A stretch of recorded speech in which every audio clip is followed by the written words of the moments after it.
Hi, and thank you for joining me again on this episode 12 of Monsta MTV. And today we are talking about a topic that is very, very prominent in Australia, about rotting timber, and particularly for windows and doors. And so this is an issue that many homes in the country have, no matter whether you are down in Tasmania or up north in the humid conditions of Queensland or Darwin.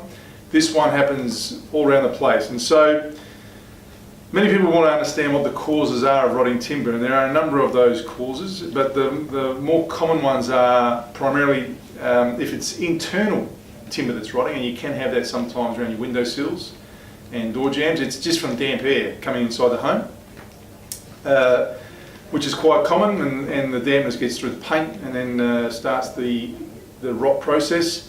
Moistures and vapours penetrating the paint surface itself, so whether there is a timber inside or outside, that's a common one as well. Ageing timber, certain timbers will age and get more exposed to the causes of dampness, or more susceptible to moisture and atmospheric dampness that is around the place. Insects, things like borers and white ants, but particularly timber borers. We focus a lot on termites in Australia, but we forget about beetles, timber beetles and borers that sometimes will just eat into the timber with a little hole, and then all of a sudden that exposes that part of the timber to weather, and then the rot process happens there. And also some types of timber that dry out excessively, and when they then get exposed to rain or weather, they start the rot process. And when rot happens in timber, it can be quite damaging, almost like what rust is to metal, and the corrosion, if you think of it like that. That's how timber rot is. So what are the signs of rotting timber? Well, one of the first signs is peeling paint, and often people think of paint peeling because it could be the quality of the paint or a paint problem. But if it's on a wood or a timber surface, that is sometimes caused by the rot process happening underneath the paint layer within the timber itself. And so the paint starts to break down, but it is a result of timber rot. Also, another sign is a rough surface, timber surface. So sometimes you run your hand across the timber itself and it feels rough, the smoothness has gone away from that, and that is a sure sign that you've got a potential timber rot problem starting. Those little splits sometimes you see within timber surface, particularly on a door sill or a door jamb or a window sill, they are also signs that you've got a timber rot process starting. Little swelling bulges that you can sometimes get within the timber. It might, all of a sudden it doesn't feel level. You might find there's one spot that's got like a little bit of a bump. That's a sign that the rot process has commenced. Odours, smelling wood can be awful sometimes, and also discolour if it is a wood that's got a clear coat on it, but that's another one. It's a sign of rotting timber. And obviously damp wood. If you've got wood and it's noticing there's damp, then it is going to be very, very likely you've got a rotting issue coming up. So how do you repair rotting timber? Look, there are a number of ways to try and repair this. Many people have got different opinions on it, but I'm going to give you the Monsta version. You first need to assess the degree of how bad that rot is. So if the timber is structurally weak, let's use, for example, a window frame or a windowsill, and you've got glass held in that. If the timber is structurally weak, there is no repair process. It's going to be replacement because it's just gone. But if you've got timber that's solid, perhaps sort of 60 to 70% of the surface, then it's salvageable, particularly if it's not sort of load-bearing or has a weight that's relying on it. And so in that situation there, you would sand the paint or the varnish off the timber first. That's the most important piece. Expose the wood, and obviously this is a job that you're going to be doing in the non-winter months, because you do need to, if you're doing this outside, inside not so bad, but particularly outside, remove all that paint and allow that wood to dry out. Really, really important, because unless that is dried, you won't understand the condition of the timber and the rot, and it just needs to settle. Once that wood is dried, check for all the loose wood particles, okay? And you probably get a spatula or a little blade or a knife, and remove any loss of wood or loose wood or soft wood, and get rid of that, and sort of, if it leaves a hole or a void in your timber surface, that's fine. You might want to sand that, but just remove all that loose wood, allow that drying process to happen. And then once all the surfaces are dried, then my recommendation is to look at a timber preservative, okay? Because what happens with timber, like I said before with rust, with rot, if you don't treat it, it's likely to come back again, particularly if it's because rot normally leads to fungi or a fungus problem in the timber, and that's where all the issues start. So if you don't treat that fungus or fungi, you're going to end up having a repair job happen, and then it's going to come through again. It's like trying to paint over a rusted surface. So timber preservatives will treat the timber and kill the fungi.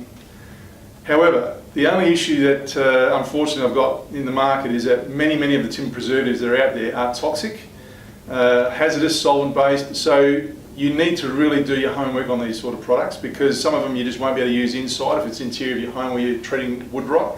External is a different situation as such, but read the fine print and find out the details and check out the chemicals.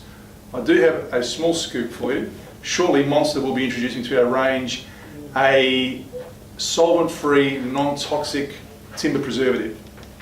And that product will be available soon. It can be used for inside, outside. It stops insects, borers, termites, and treats fungus, and will do that job. But having the surface treated with the timber preservative first, then allows you to proceed with the next phase. Once you've done that timber preservative and you've followed the instructions, you then have to fill the void or the timber that you've removed, if you've got that, which is very likely.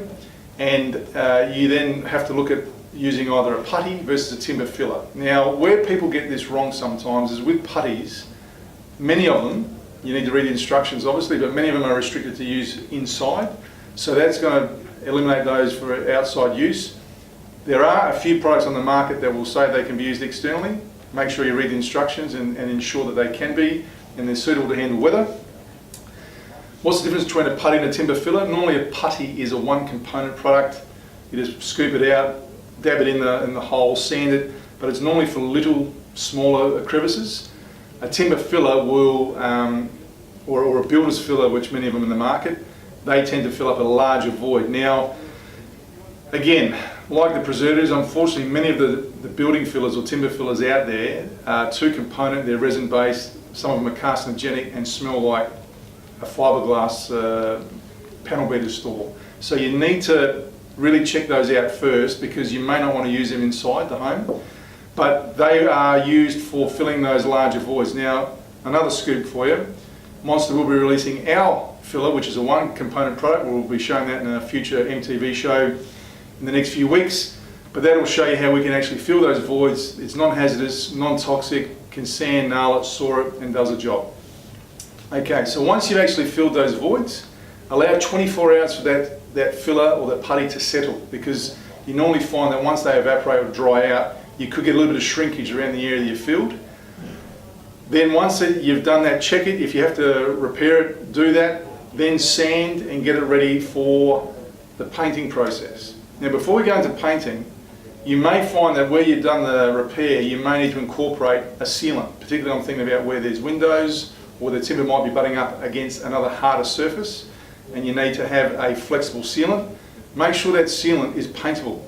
Okay, don't go and buy silicone that's non-paint grade. You go and do this great repair job, you put silicone or a polyurethane sealant and it's not compatible with your paint. So there are paintable sealants out there. Do your homework, investigate that, and you'll find that you'll have a problem-free area once you've carried on with your repairs.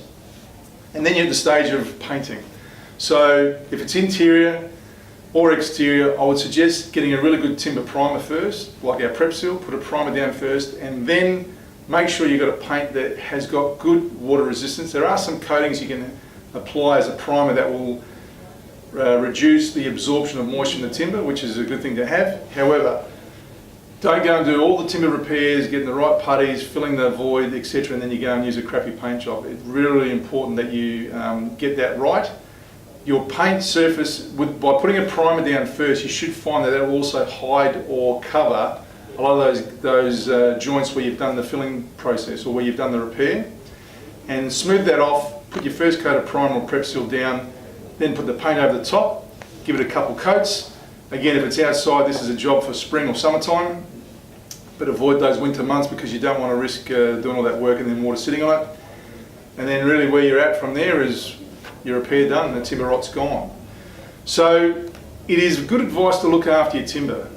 Guys, these days when you actually analyse the cost, particularly I'll talk about window sills with doors, but let's talk about windows for the moment. Aluminium is actually now becoming a lot lower in cost. And so if you're repairing timber, it's good value, look after it, do the right job, invest in it, get it right, because it actually gives a bit more of a feature. And as you probably realise, I'm a bit of a timber lover, and so really keen on making sure that we've got timber that once you've repaired it, it's going to be permanent, because timber does give a certain look. It won't corrode in the future. And some people might say, well, we want to go to an aluminium type sill. Yeah, you can go to an aluminium, but the issue with aluminium is that over time it might corrode if it's not a great quality, and repairing corrosion is a lot harder than the timber rot. So if you're repairing timber, invest in it, make it look like a feature of your home, and it'll be there for a long, long time. Okay, we're going to go into our did you know fact.